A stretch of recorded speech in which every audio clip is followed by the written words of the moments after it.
Welcome back to another episode of Honor Thy Vote. I'm Paul Beran. Today we have a very interesting show. We've got a great guest. We'll bring him out here in just a few minutes, but I wanted to comment a couple of things that are happening in the news right now. You might have heard the stories that, President Obama and Tapper and Brennan and Comey, they're all being considered for acts of treason. That's pretty serious stuff. And I can't remember ever, without going back a couple of hundred years, of seeing anything that serious thrown about. So I'd like to know what your comments are, and please, respond and put them right in the comments below on this video, so I know what you're thinking about that too. And at the end of the show, I'm going to read for you some comments that I did already receive that are rather alarming. So I'd like to share that with you at the end. Also, on a more happier note, I want to talk about America 250. What we're here to celebrate is the 250th anniversary of our wonderful nation and all the great things that we stand for, and of course our military. One of the things that I want to point out, and we'll show you a commercial about it in a few moments, is a new social media network being prepared just for veterans and their families. It's called veteranlegacy.com. Now, if you go there right now, you'll see just a holding page, some details about what you can look forward to. But by fourth quarter of 2025, we will release it with a lot of information, great information for the families and for the veterans themselves. And I'm talking about history even, all the way back to the Revolutionary War. So it's something you can look forward to. And also donation.vet, an exciting way to donate for veterans. So that's all coming as part of the veteranlegacy.com, which I have had a little part to do with. So I'm going to give all this to you, show all this to you, explain all this to you after we've had our guest in here, and I'll be bringing him in right after this. This fall, a new voice rises to honor those who served. Introducing the Veteran Legacy Network, where stories of courage, sacrifice, and triumph live on.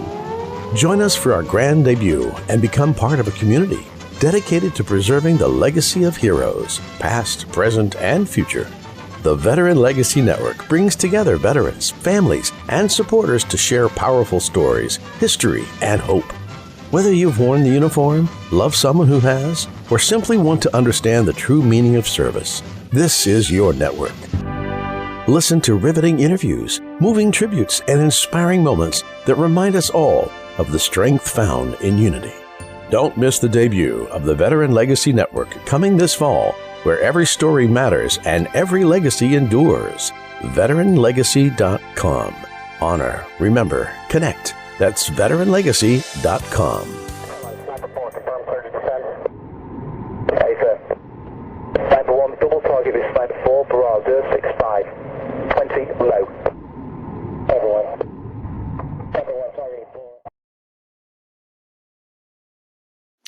Welcome back. Today's guest is a gentleman who is a spokesperson for a wonderful organization called SaveOurStates.com.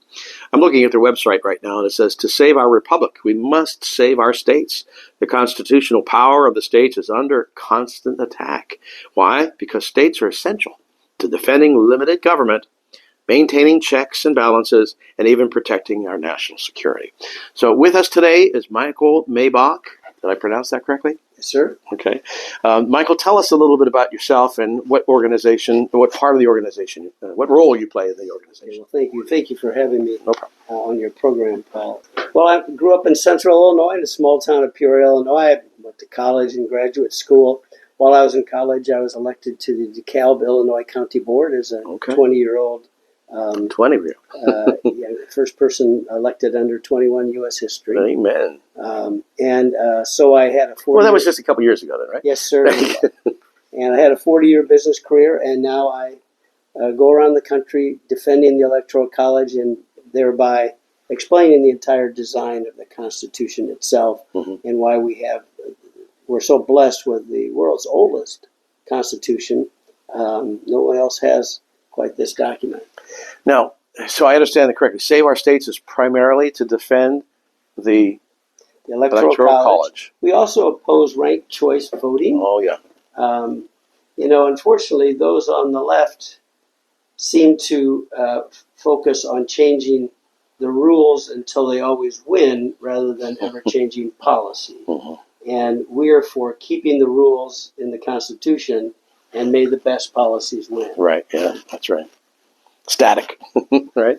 Now, tell us exactly what it is that really, why did we create the Electoral College as opposed to just a democratic vote? Sure.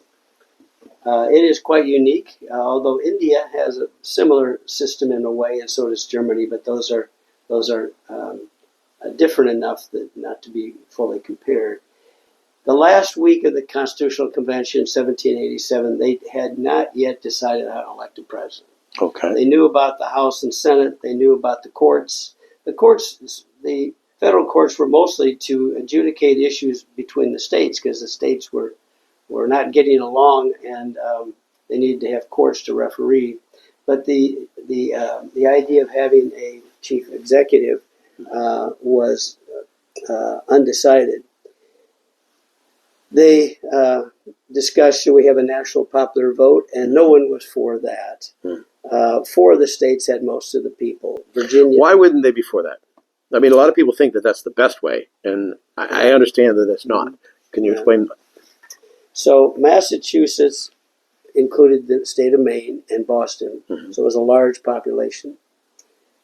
Philadelphia was the largest city, so Pennsylvania was a major population center. Right. New York City, and therefore New York. And then Virginia, because it was the first settlement, and had 750,000 people versus, let's say, in Georgia, 75,000, 1/10.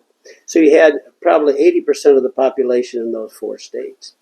Well, the small states, 9 small states with population. What about me? Said our president would, a national popular vote, always be from Philadelphia, That's Boston, right. Chicago. That's right. Not Chicago. Right. Sorry, New York or Virginia. Right. Matter of fact, there was a concern because Madison really convened the convention. It was his idea. He and Hamilton, some others, but Madison was the driver. George Washington, the great man, the winner of the Revolutionary War, comes to Philadelphia. Rhode Island didn't even send delegates to the Constitutional Convention, so much they feared that the Virginians were coming to Philadelphia to take over the federal government. So no, 9 states were not going to have a national popular vote because they wanted to have attention, of the nation on their own issues. Number 2, should we have the Congress elect like the British Parliament did? And they had a lot of experience with legislatures because the 13 states had their own legislatures. And usually the governors in a state were 1 or 2 years, and they had a lot of legislative tyranny. In other words, the legislatures were running everything in the states, and they wanted to have a check and balance. Right. They had read Aristotle's Politics, the mixed regime. They had read Montesquieu, 1748 was his book, Spirit of the Laws. And of course, they knew Isaiah 33:22, which is God as the king, the lawgiver, and the judge, the 3 branches in the Old Testament 400 years before Aristotle wrote about it. So they decided, let's have an independent executive, just like Montesquieu had envisioned. Washington never said a word at the Constitutional Convention other than to convene and to adjourn, because he was very respectful that he wasn't going to put his thumb on the scale of these debates, because there were a lot of contentious debates. But during the meals, he would say things. He'd say, I led our army for 7.5 years against the greatest world power, and I had 13 commanders-in-chief, because in the Articles of Confederation, every state had 1 vote, 1 member. He said he would ask them, have you ever been in a storm on a ship without a captain? Because for 7 years, that's what I experienced. Like, we didn't have a captain. We need to have a captain of this ship of state. And they became convinced with the historical arguments I mentioned and with Washington's view. And we did, in fact, have an executive. So they asked themselves how to elect, and it was, we will have each state vote, and then we'll aggregate those. It's kind of like the World Series. We play 7 games and we aggregate them. And so we're called Save Our States. The states wrote the Constitution, and therefore we have the states vote. Originally, it was the state legislatures, and then it became a popular vote by 1828 in almost all the states. So when people say the Electoral College is undemocratic, I say, have we got a deal for you? We have 50 Democratic elections to elect president, and then we aggregate those. And it's an ingenious system, and Federalist 68, Hamilton writes about it. He says that the Electoral College is not perfect, it is at least excellent. Yeah, that's for sure. Now, there's a lot of talk about how the role of the Supreme Court in all of this, because things they tend to get, especially lately, they tend to get all the way up to the Supreme Court, and I've heard some people who are out there talking about the Keep 9 initiative. Yes. Can you comment about that and how it relates to this? Sure. Originally, the Supreme Court in 1787 was written as, 1789, when we had the Congress convene and have the Judiciary Act to create all the judgeships. Supreme Court was 6 members. It was because Supreme Court used to be the circuit court as well, the appeals. And so 2 of them in the north, 2 in the central part of the country, and 2 in the south. And then they would aggregate themselves to meet from time to time. But the Supreme Court had 6 members. Under Adams, they brought it to 5 to try to slight Jefferson. But when he came in, he expanded it to 6. But Adams did appoint John Marshall as the 5th judge, and he became, of course, the great John Marshall, the Chief Justice. It then moved up to 10 under Lincoln, and after the Civil War, it went back to 9. And since 1869, we've had 9 members of the Supreme Court, and always political. People, there's no politics that doesn't have politics, and the court today, though, I think is on a good trajectory. They are challenging these district courts that are trying to have national injunctions. That's right. They're supposed to rule on the case and controversy. 2 people in front of them, right? Right. And this is, Lincoln, Dred Scott comes along, 1856, and Lincoln says, we'll pay attention to their ruling on those 2.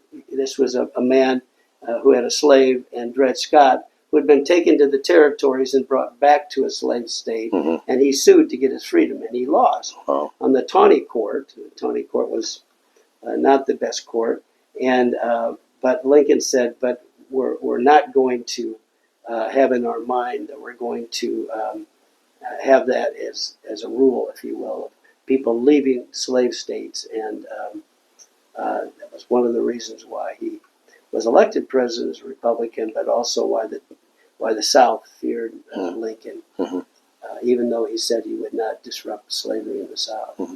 Now, all of these different systems and documents and the branches, the 3 executive, 3 branches. There's nothing else like that out there in the world. Yeah. There just really isn't, and that's really what makes us special, and perhaps the reason why we're still here 250 years later. Yes, right. Well, we're free for 2 reasons in America. One, of course, as you mentioned, is the checks and balances. Right. The Bill of Rights is not the reason we're free. It's because we have ambition against ambition against ambition. So we have the checks and balances. But the other reason is the character and mindset of our people. The founders would say this Constitution is simply parchment. It's just paper if you don't have the spirit behind it. And Adams wrote that this is a Constitution only for a spiritual people, for a faithful people. And there's a reason for that. Our founders were all Christians in the Constitutional Convention. There was one Catholic, of course, that's Christian as well. But all 59 were Christians, and they were clear that man's nature is broken. Right. Broken. Thus the checks and balances. We have some in American politics that apparently think that there's some people that are broken and other people that are not, and those that are broken need to be canceled. And that was the cancel culture. We're sort of over that now, it seems. At least we hope so. We hope we are. Hope it's not just on hold. The founders really had the humility of understanding they were broken, and so was everyone else. When you have that sort of Judeo-Christian ethic, you can work with each other because you know that we're all endowed by our Creator with our rights, but also with our broken nature. And that's, I think, the great thing about America is we have such good people, by and large, and they are forgiving and interested in redemption themselves. This is one of the reasons why Marx and others did not want the church at all. They didn't want religion because that competes with government, and their religion really is government. And one of the challenges we have is that those on the left, I'm talking about the far left, their religion really is government. Right. And Chesterton said that... Or something like it. Yeah. Chesterton said that everyone believes in something. And unfortunately, some people don't see limited government as a gift. We do, and that's why we have the Constitution. Right. Now, if someone goes to your website, saveourstates.com, they can watch a movie. Tell us about that. Well, we have different videos on there. We have one by Tara Ross, which is on PragerU as well. Excellent. On the Electoral College. Tara is involved with us. There's 6 of us at Save Our States, and she's one of them. She's a lawyer and author in Texas. Tara Ross's Electoral College video is the single most viewed video on Prager University, as it turns out. The most clicks, if you will. Okay, so saveourstates.com. Right. If not for anything else, go to that movie and watch it. And also some books, too, that are on there. There's lots of books listed on there, and radio interviews, TV interviews, podcasts, op-ed essays. I also have my own website called the Center for the Electoral College.us, and I list, I have a lot of videos and op-ed essays and things that I've done myself on there. Okay. But Save Our States is the main website that we use. And it's a resource for anybody. It's not partisan. It's for the Constitution, not for or against any political party. Okay, that's an important point. We want to make sure everybody knows that, because I know we have some viewers on either party, and many of it are independent as well. So it's not Democrat, it's not Republican, It is strictly American and nonpartisan. And it needs to be. If we're going to preserve our country and our government the way that was intended, the way it works, the way it's been working for 250 years, we need to keep it intact, right? And since 1904, we've had 15 Republican and 15 Democrat presidents. So those that, especially on the left, that want to get rid of it, think that it's a Republican apparatus or something. Right. It has treated candidates, as it turns out, well, the American people have just used it to have an even break of presidents, and it's been going on for a long time. Okay. And typically there's these waves in history. You know, we go from Obama to Trump to Biden to Trump, etc. And that's been going on a long time. And we had Gerald Ford, and then Jimmy Carter, and then Reagan, and then Bush, and then Clinton. You know, it's sort of the waves of American history are sort of the great way to think about our checks and balances and how we have elections every 2 years, 4 years, and 6 years. If anybody is a sailor on this listening today, they know that to get from here to here with a sailboat, you don't sail this way. You tack back and forth. And our citizens tack the republic back and forth every 2 years. For example, next year we'll have a House of Representatives election and some senators, 1/3 of the Senate. And Mr. Trump will try to keep the House and Senate, and the Democrats will try to take it. And so our system always gives the opposition a place to go every 2 years to rewrite the script that's going on. That's right. To change the course. If this course is needed. Right. It takes you back to the metaphor of the captain on the ship. Right. All right. I want to thank you so much for being a part of the show. Tell us your websites again. Well, the main one is Save Our States. I'm also found at the SaveOurStates.com. The American Constitutional Rights Union. I'm a fellow there, and I have content there. Okay. And so acru.org.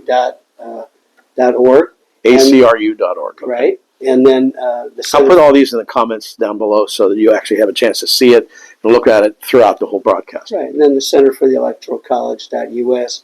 But the main ones are Save Our States and Okay. Is it the Center for the? Just Center Electoral College. Center for Electoral College.us. Got it. And that's yours. That happens to be my personal one. Okay. But And the main thing I want to mention, Paul, is that I give speeches all over the country to high schools, colleges, Rotary clubs, Republican and Democratic groups, any civic group, homeowners associations if they assemble, And podcasters. and podcasters Radio.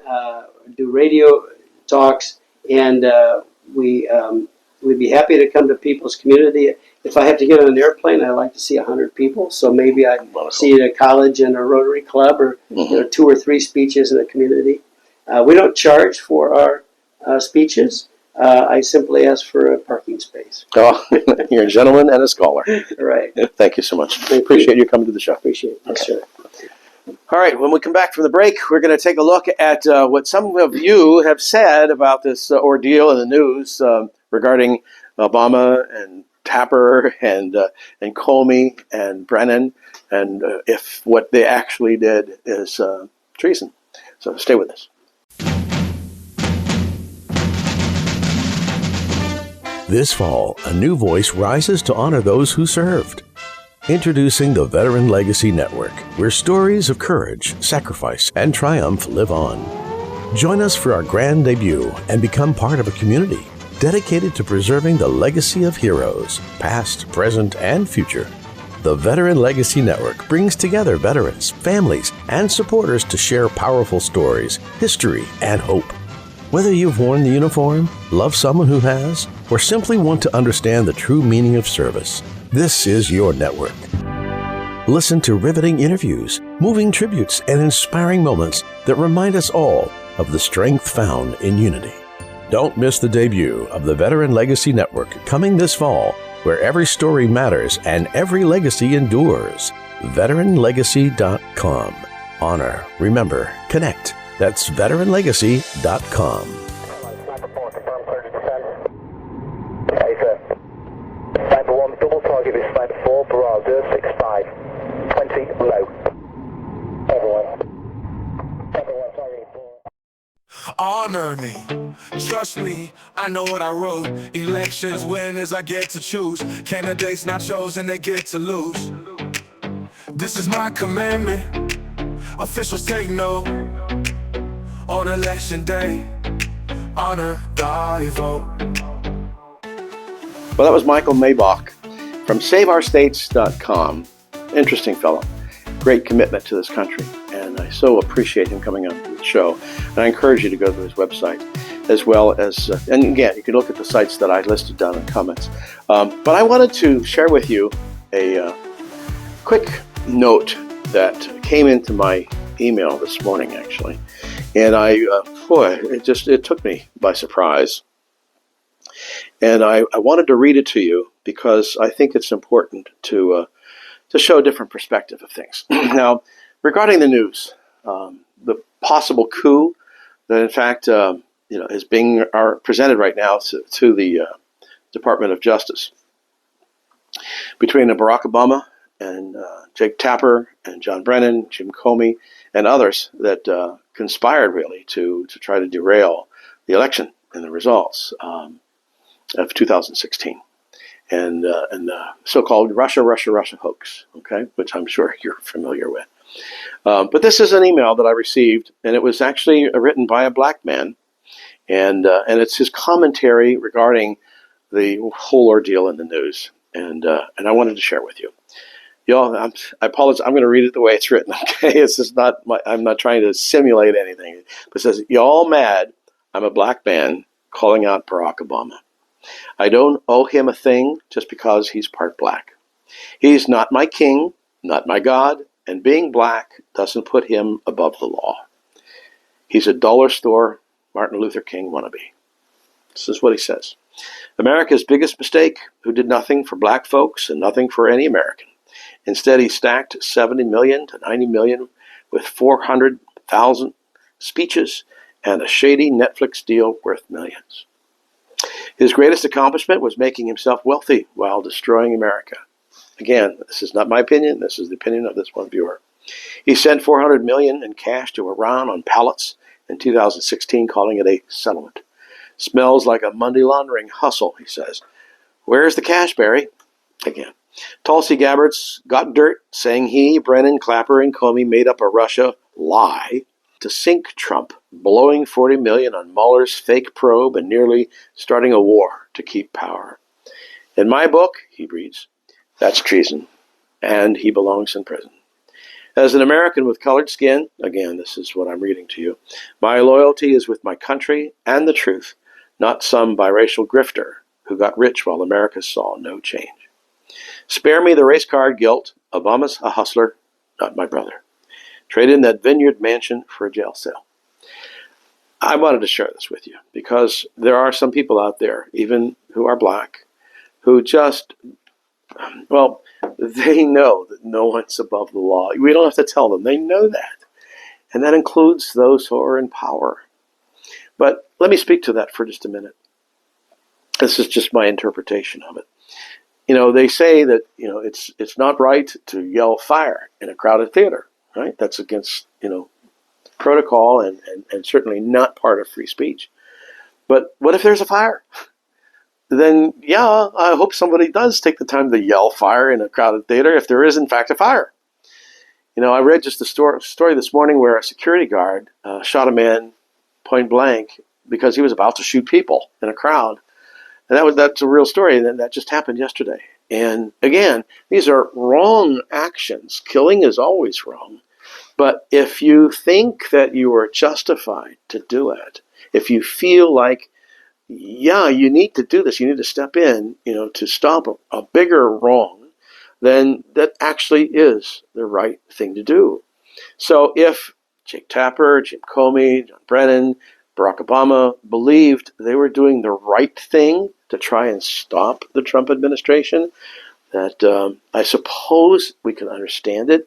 Not necessarily excuse it because it is against the law, but it is understandable if they felt they were righteous and possibly too righteous. That's my take on it. You have to decide for yourself if they were justified in what they were doing or if they were just breaking the law and should pay and be accountable for it. We'll soon see how it works out. But be sure to comment down below here on the video and let us know. Let everyone know how you feel about it. And I thank you for viewing HonorThyVote.com. This is Paul Beran saying goodbye for now. Honor me, trust me, I know what I wrote. Elections, winners, I get to choose. Candidates not chosen, they get to lose. This is my commandment. Officials take note on election day. Honor thy vote.